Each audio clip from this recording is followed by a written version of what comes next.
नमस्ते, मी अश्विनी. सई सौम्य sister channel मध्ये आपल्या सर्वांचं खूप खूप स्वागत आहे.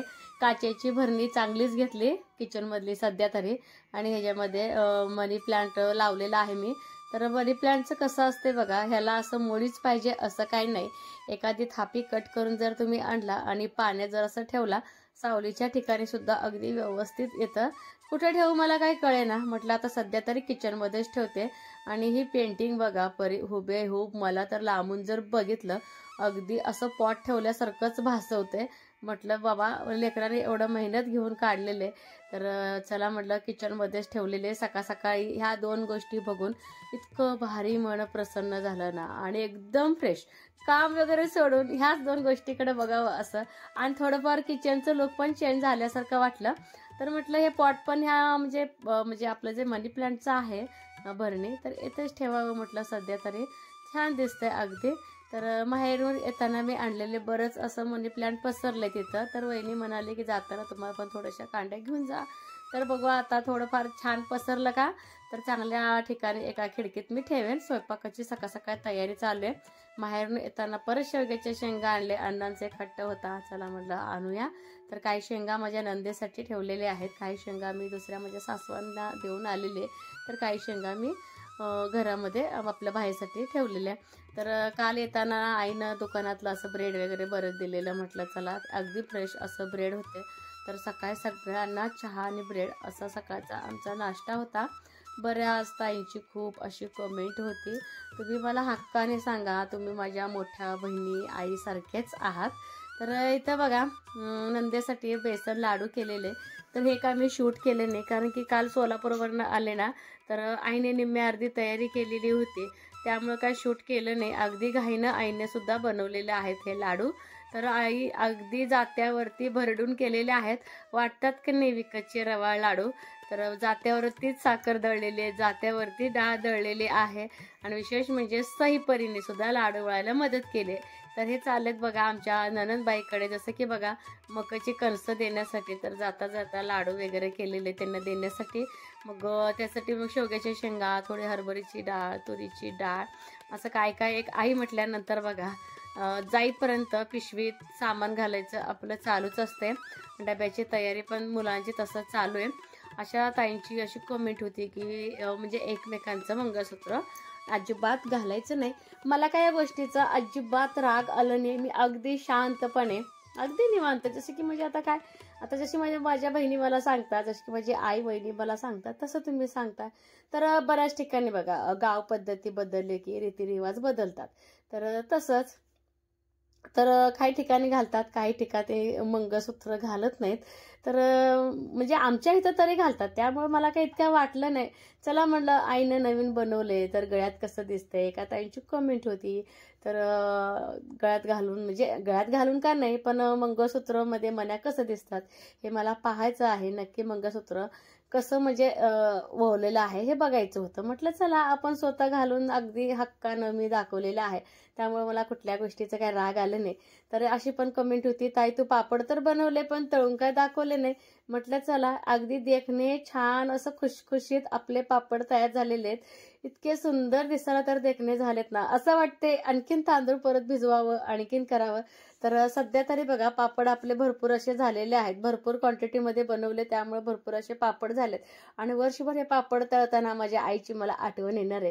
कारण की जेव्हा मी पापड करत होते ना, त्यावेळेस आई होती ना 2 दिवस, तर थोडं का होईना मला मदत झाली ना आईची. जसं की बघा पापड घालू लागायला म्हणा, काढू लागायला म्हणा. आई का इकडे येण्याचं अलीगावला फिक्स नव्हतं, त्याच्या अगोदरच मी पापडाची तयारी, म्हणजे उन्हाळा कामाची मी तयारी करत होते.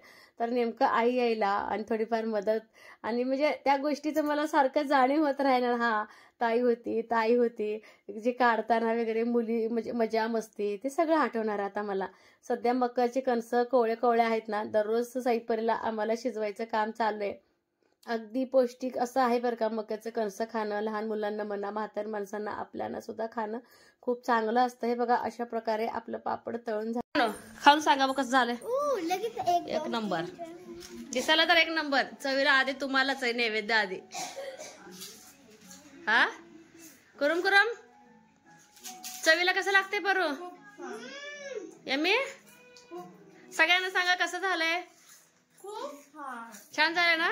तर सईपरीच म्हणतो ते रात्रीच तळ. मी म्हटलं रात्री नको बाई, सकाळ सकाळी तळू. सकाळ म्हटलं तरी पण बघा 9:45 वाजता आले. पोरींचे डबे बाटली सगळं भरून झालं. यम्मी झालेत. तुम्ही पण करून बघा, खूप सोपे असं हे पापड आहेत. आईनं काय देत नाही खायला. आईनं आलंय खोकला. या अजून पाहिजे घ्या. हा आजीला टेस्ट करा म्हणा जा. हा चवीला छान झालं ना? सोनू म्हटली जरा टेस्टिंगला तळ. कुठल्या? दोन्ही तळले. हा ओके चला. छान झालेत ना? दुकानातले तांदळाचे पापड्या विकत मिळत नाही ते का आई? होय आणि टेस्टी पण झाले त्या अगदी मस्त. दुकानात 1 रुपयाला 1 विकत होतो आम्ही असले पापड. चौकोन आकाराचे होते सोनू. मस्त झालेत, खरंच टेस्ट झालेत. या आधीच्या आहेत त्या, पहिल्या दिवशी केलेला.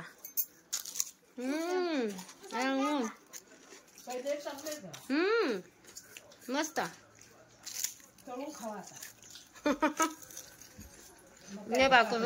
या सगळ्या तुम्ही पण खायला. घरचेच खपली गहू आहेत. ह्या वर्षी काय केले नाहीत कारण की गेल्या वर्षीचं साधं गहू आणि खपली गहू बरे शिल्लक आहे. तर आपलं घरचं गहू आहे म्हटल्यानंतर गव्हाचे कुरवडे तर झालीच पाहिजे. तर हे बघा गहू असं भिजत घातलेलं आहे काल. तर आज दुसरा दिवस आहे. तर हे बघा गहू पण चांगलं भिजायला लागले आणि त्याच्यावरती फेस आणि जर असं लाल लाल जर पाणी आलं ते गव्हाचे जे ताम वगैरे असतं ना, जी गव्हावरची जी घाण असते ते सगळं वर येत असतं. दररोज बघा हलक्या हाताने, अगदी हलक्या हाताने गहू धुवायचं आणि दररोजच्या दररोज पाणी काढून बदलायचं, जेणेकरून गव्हाचा वास अजिबात येत नाही. तर तुम्ही जर पाणी जर नाही बदललं तर बघा घरामध्ये इतकं डेंजर वास येतं ना. परी ना जेव्हा आम्ही कुरवड्या करतो ते चिक काढत असतो, कुरवड्या करायच्या अगोदर अजिबात गव्हाला हात लावत नाही करते. तिला ते वास अजिबात सहन होत नाही. गव्हाच्या कुरवड्या खरंच खायला खूप टेस्टी आणि पौष्टिक असतात, पण चिक काढताना मात्र मुलांना नकोसं वाटतं. खरंच तसंच वास पण येत असतो, पण आपण व्यवस्थित गहू जर धुतलं अगदी तर वास वगैरे काही येत नाही. अगदी हलक्या हाताने काय म्हणते तुम्हाला सांगते, खपली गहू भिजायला थोडंसं म्हणजे लवकर भिजतं आणि चिक पण भरपूर निघतं. साधं गहू जर असेल किमान 5 दिवस भिजवावं लागतं. मला वाटतं माझ्या माहितीनुसार 5व्या ते 6व्या दिवशी चिक काढतात, पण खपली गव्हाचं तसं नसतं. खपली गहू अगदी नाजूक मऊ असतं. तर 3-4 दिवशी जर ऊन जर बाहेर जास्त असेल उष्णतेने कधी कधी ना 3-4 दिवशीच येतो, पण आम्ही 3 किंवा 4 दिवशीच काढणार आहे. शक्यतो 3 दिवशीच काढणार आहे, कारण की हे बघा जे मी पाणी काढलेलं आहे गव्हातलं अगदी पांढरं शुभ्र असं पाणी निघालं, म्हणजे थोडंफार त्याच्यामध्ये चिक 100% गेलेलं असणार आहे. तर हे दुसरं गहू आहे, जसं की खपली गहूचं आहे. मला लगातार कुरवड्या घालायच्या आहेत ना, त्यामुळं मी काल एक आज एक अशा पद्धतीनं आम्ही गहू भिजत घातलेलं आहे. बऱ्याच ताईंनी असं सुद्धा म्हटलं की अश्विनी तुझं ब्लाऊजचं डिझाईन खूप छान आहे, तुला खूप छान दिसतंय. बऱ्याच ताईंची अशी पण कमेंट होती की अश्विनी तुला अजिबात हे ब्लाऊज छान दिसत नाही. तुम्हाला सांगू का मी, जेव्हा आपण स्वतः ब्लाऊज शिवतो ना वेगवेगळ्या पद्धती ट्राय करायला काय हरकत आहे. म्हणजे कधीतरी आपल्याला पण वाटतं ना कुठल्या तरी डिझाईनचं साध्यातलं साधं का होईना डिझाईन एक स्वतः शिवले म्हणून त्याचा एक आनंद वेगळाच असतो. आणि जे मी बाहेरला डिझाईन केले बघा, बाहेरच्या खालती बघा तुम्हाला जाळी दिसते, नेटचं कापड आहे. खरं सांगू का, जेव्हा सईपरीचे फ्रॉक्स असतात किंवा एखाद्या म्हणजे नवीन कपड्यामध्ये लेस वगैरे असतं तर मी अजिबात ते खराब करत नाही. जेव्हा म्हणजे ते ड्रेस ना रिटायर व्हायला येतं त्यावेळेस मी काय करते, कलर जर नाही उडाला तर तसे नेट काढून घेते, लेस काढून घेते. एखाद्या फ्रॉकवरती बघा छान छान फुलं असतात ते काढून घेते. जर मला वाटलं बटन चला या बटनाचा काहीतरी उपयोग करता येईल ब्लाऊजवरती डिझाईन म्हणून ते काढून घेते. मग मला एक आनंद असतो बाहेर विकत आणण्यापेक्षा. तर ह्या मग जे ही सईची ना ओढणी होती तर ह्या ओढणीचा मी काय फायदा करू, काय ह्याचा म्हणजे उपयोग करू, तर मी ब्लाऊजला लावलेलं आहे आणि अगदी सूट झालेलं आहे. म्हणजे ह्या ब्लाऊजवरती डिझाईन तर स्वतः केलेलं डिझाईन ह्यात एक आनंद वेगळाच असतो. तर म्हणजे मला तर म्हणजे आवडलं ते ब्लाऊज म्हणून मी घातले होते, काही हरकत नाही बघा. तर ब्लाऊजवरून पण कमेंट होते, पण मी काय अजून पण सांगते रागाला बिलकुल आलेले नाही. तर जी साडी पण खूप छान आहे अशी कमेंट आली होती. तर साडी बघा एक 5-6 वर्षापूर्वी भावाने रक्षाबंधनला आम्हा 3 बहिणींना सेम टू सेम साड्या आणलेल्या. तर मला साडी खूप आवडते. तर म्हटलं ती साडी घालावी. आता खूप दिवस झालं साडी पण वेअर केलेली नव्हती. तर कपडे बघा इस्त्री करायचे होते. जेवणाच्या अगोदर कपडे इस्त्री करायला घेतले. उन्हाळा दिवस असा असतो, तुम्ही जेवण जर केलं, तुम्ही कितीही कामात ऍक्टिव्ह असा, पण इतकं कंटाळ येतो ना, खूप कंटाळ येतो. तसं मला सुद्धा झालेलं आहे. म्हटलं आता जेवणाच्या अगोदर जे पेंडिंग कामं आहेत ते करून घ्यावं. जसे की बघा कपडे इस्त्री असो, जे कालचे पापड वगैरे होते ते पण थोडंफार मला उन्हाला लावायचे होते. किमान 2 ते 3 ऊन दिलं तर लगे वाळतं, कारण की आता सध्या ऊन इतकं आहे ना, खूप ऊन आहे. बरेच जण आता वाळवणीच्या पदार्थाला सुरुवात केली असते. तर ह्या वर्षी मी बटाटा वेपर्स काही करणार नाही. आज चेक केले सगळे डबे, कुठल्या म्हणजे पापड, कुरड्या, वेपर्स किती आहेत बघावं आणि त्यानुसार करायला घ्यावं. तर वेपर्स म्हणजे भरपूर प्रमाणात आहेत. गेल्या वर्षी म्हणतात की ते बटाटे स्वस्त झाले की नाही, एक माझ्याच भाषेत सांगते, मोह आवरला नाही बटाटे घेण्याचा. मला आठवते तसं बघा, आता तुम्हाला हसायली, 20-25 किलोचं मी वेपर्स केलेले, त्यातले निम्मे सुद्धा उडाले नाहीत. त्यामुळे मी ह्या वर्षी बटाट्याचे वेपर्स काय बनवणार नाही, पण बाकीच्या ज्या गोष्टी आहेत ते मात्र बनवायला घ्यायचं आहे. तर इस्त्री करायचं म्हटलं का खूप कंटाळा येतो. जसे की कपडे वगैरे व्यवस्थित फोल्ड करून ठेवावं लागतं. तसं दुपारच्या टायमिंगला बघा गंगू संगूला तुरीचं बुसकाट माझी आई बघा माझ्या गंगू संगूसाठी ठेवलेली. मी येताना घेऊन आले सोलापुरातून. खोबरं थोडं खराब होतं, खराब म्हणजे काय किडकं वगैरे काही नव्हतं, पण थोडीशी जाळी लागल्यासारखी वाटली. साफ करून शेळ्यांना दिलं, पण अजिबात संगू आणि गंगू खाल्लेल्या नाहीत. म्हटलं पौष्टिक आहे, खाते, तर नाही खाल्ल्या. शिवजयंती दिवशी सैफरला बघा घालायची होती एक साडी, पण किमान 5-6 ब्लाउज तरी दोघी पूर्ण मला ना तर शिलाई मारायला लावलेली, कारण की माझे ब्लाउज होते ऍडजस्ट आपल्या मुलींसाठी त्या दिवशी. आता त्यांना कुठल्या साड्या घालायच्या, तर रडारडी वगैरे काही नको, त्यासाठी बघा सगळ्या ब्लाऊजना मी टिपा मारून घेतलेल्या होत्या. टिपा काय काढायचं झालंच नव्हतं, दुसरंच काहीतरी काम लागते म्हणलं, जेव्हा निवांत असतो तेव्हा उसवायचं काम झाल्यानंतर तिथून तयार होऊन आले. परत आमची महिन्याची बिशी असते, तर कोणाच्या एका घरात बिशी असते, तर म्हणजे चुलत सासूबाईच्या घरातच आम्ही बिशा काढतो. सगळे एकत्र येतो बायका, एक टायमिंग आमचं ठरलेलं असतं. तर बिशी काढण्याचा एक आमचा हेतू तुम्हाला सांगते. एक तर पैशाची बचत, आणि दुसरी गोष्ट एक मनाला समाधान की ह्या पैशाने काहीतरी करता येईल. जसं की बघा माझी आई, आता आम्ही सांगते आम्ही एकूण 4 बहिणी, तर आई काय करायची, बिशा वगैरे छोट्या छोट्या, आता त्यावेळेसची बिशा बघा आता 250, 500, 600ची बिशी असायची. बिशी लागले की प्रत्येक बिशीला कधी मला कानातले करायची, कधी माझ्या मोठ्या बहिणीला कानातले करायची, कधी पैंजण करायची. तर बिशावरती आमचे सगळे हाऊस मौस आई पूर्ण करायची. आता एवढ्या पैशात काय होत नाही, पण ते मला बिशीला चालले की मला माझ्या आईची म्हणजे आठवण येते, म्हणजे येतेच. तर दरवेळेस माझं काम असतंय बिशीला गेलं की कोणाला बिशी लागली, कोणी पैसे दिले, कोणी नाही, कोणी हजर आहे, कोणी नाही, हे सगळं लिहायचं काम माझ्याकडे असतंय. बिशी ठेवण्याचं अजून एक कारण सांगते, सगळे गडबडीत असतात आपापल्या कामामध्ये बायका, तर महिन्याला एकदा म्हणजे भेट होते, गप्पा गोष्टी होतात, चहा पाणी होतं. ह्या हेतून पण आम्ही बिशा ठेवलेलं आहेत. तर आणखीन कोण आलेत, कोण आलेले नाहीत बायका. त्यामुळं बघा जे काय पैसे कोण दिलेले आहे ते सगळं मोजून व्यवस्थित ठेवायचं काम चालू आहे आमचं इथे. बऱ्याच ताईंची अशी कमेंट असते ना की आपली आई आपल्याजवळ राहावं बरेच दिवस, तिच्यासोबत थोडेसे दिवस घालवावं, पण प्रत्येकाच्या संसाराची बघा किती जरी वय झालं त्यांच्या संसारामध्ये ते मग्न असतात, त्यांना ते जावावंसं वाटतं. तर आपल्या नेहमीच्या ताई कोल्हापूरचे, त्यांचे तर असं म्हणणं होतं लग्न झाल्यापासून त्यांच्या एकदा पण राहिले नाहीत, मला वाटतं एकदाच राहिले असलेले.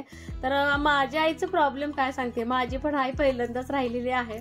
जसं की बघा तुम्हाला सांगते, दुकानाची ओढ असते त्यामुळं, आणि परत घरी पण मग अण्णांना आपदा होते, दुकानात एकटं जर बसायचं झालं, आणि भाऊ जॉबला जातो, आणि त्यामुळं दुकानामुळे दोघांना यायचं जमत नाही. पण ह्यावेळेस थोडंसं आई मनघट्ट जरी केली, पण इथे आल्यानंतर मात्र ती अजिबात म्हणजे ओढच तिच्या मनाला एक बसली होती. पण 2 दिवस राहिली होती, बरं वाटलं. जेव्हा तिला सोडून मी घरी आले ना, असं सारखं मला भासवायला लागलं. म्हणजे आई म्हणजे कसं आमच्या म्हणजे रूममध्ये बसायची, थोडंफार बेडवरती, थोडंफार मी जिथं काम करायची तिथं म्हणजे मागं असायची. तर आल्यावरती इतकं असं म्हणजे इतक्या घरात माणसं असून देखील मला घर एकदम मोकळं वाटलं. तर वर्षाचं गहू आपल्याला आता साठवायचं म्हटलं तर ऊन आहे ना, उन्हाळ्यामध्ये तुम्ही तुमचं गहू कसलं म्हणजे कडक उन्हात वाळून घ्यायचं 3-4 दिवस आणि दिवसातून 1-2दा हात फिरवून घ्यायचा. घाण जर असेल तर उकळून घ्या, नसेल तर मग आपलं सरळ बघा लिंबाचा भरपूर पाला आणि पावडर लावायचं, बोरिक पावडर. अगदी व्यवस्थित असं वर्षभर आपलं गहू राहतं. बरंच ताई म्हणतात पावडर लावायचं नाही, केमिकल असतं, पण खरंच काय होत नाही. एक तर महागाई इतकी वाढली आहे ना, एकदा जर धान्य जर किडलं तर किती हळहळ होतं मनाला आपल्या. तर घ्या म्हणजे त्यामुळं ना अगदी व्यवस्थितच साठवून ठेवायचं. आणि खरं सांगू का, आईंची इतकी मदत असते ना, खूप मदत असते आईंची. मला एकटी जर करायचं जर मला म्हटलं तर 1-2 दिवस लागेल, पण दोघी गप्पा गोष्टी हसत खेळत आमचं कामं चालू असतात, त्यामुळं कुठल्या गोष्टीचा लोड होत नाही. तर हे बघा 3-4 प्रकारचे गहू आहेत. वर ज्वारी वाळत घातलेली आहे, मिरची वाळत घातलेली आहे, सगळं वरती वाळवणीचंच पदार्थ म्हणते सॉरी धान्य आहेत. तुम्हाला आमची गच्ची भली मोठी दिसत असेल. जी पांढरी टाकी आहे ती आपली गच्ची आहे, जी काळी टाकी आहे ते माझ्या चुलत सासऱ्यांची आहे. बऱ्याच वेळा कमेंट येतात ना, ताई तुझे शेजारी कोण राहतं का?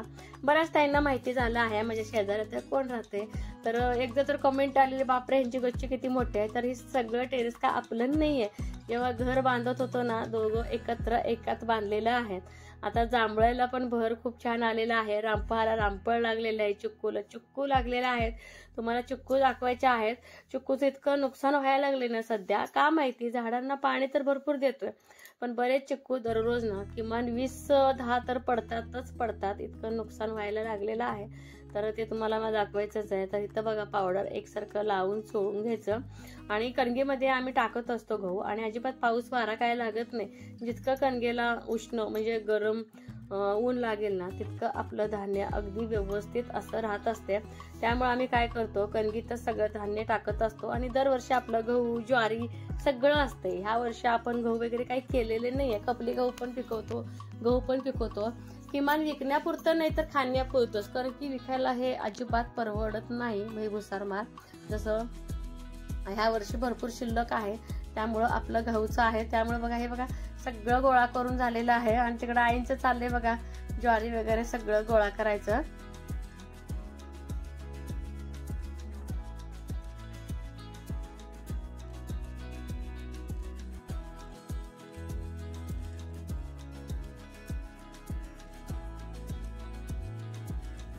उन्हाळा दिवस असून सुद्धा अख्खा दिवस कामात कधी कसा जातो अजिबात कळून येत नाही.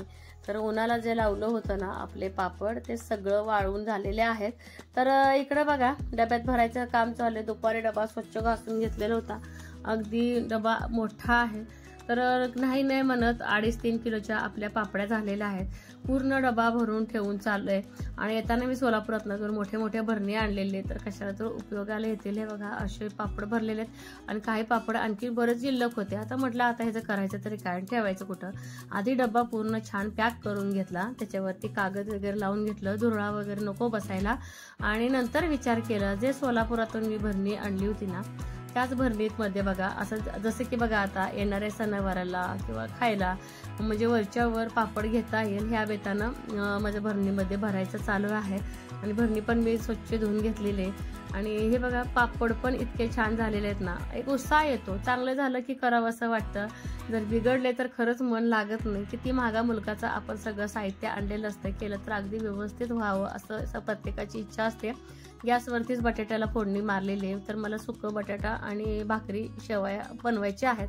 तर ज्या दिवशी म्हणजे परला थोडी शेवयाची लाडकी आहे परी, इतकं काही सर्वांना जास्ती आवडत नाही, पण किमान अर्धी वाटी का होईना जर केलं तर खातो. जास्तीचं इतकं क्वांटिटीमध्ये शेवया कोण खात नाही. तर चुलीवरती सगळा स्वयंपाक पटपट होऊन जातो. आणि बाहेरच्या बाहेर कसं मोकळ्या वातावरणात आणि करमतं बाहेर चुलीवरती स्वयंपाक करायला. हे बघा शेवयाचा भात पटकन 5 मिनिटात होऊन जातो चुलीवरती. फक्त पाणी उकळून घ्यायचं, पाणी उकळलं की आपल्या शेवया त्याच्यामध्ये घालायच्या. तर शेवया खपली गव्हाच्या, परत बाजरीची भाकरी, बटाट्याचं असं छान सुकं असं बनवलं आहे रात्रीचं जेवण. कसं वाटलं आजचा ब्लॉग हे मात्र सांगायला अजिबात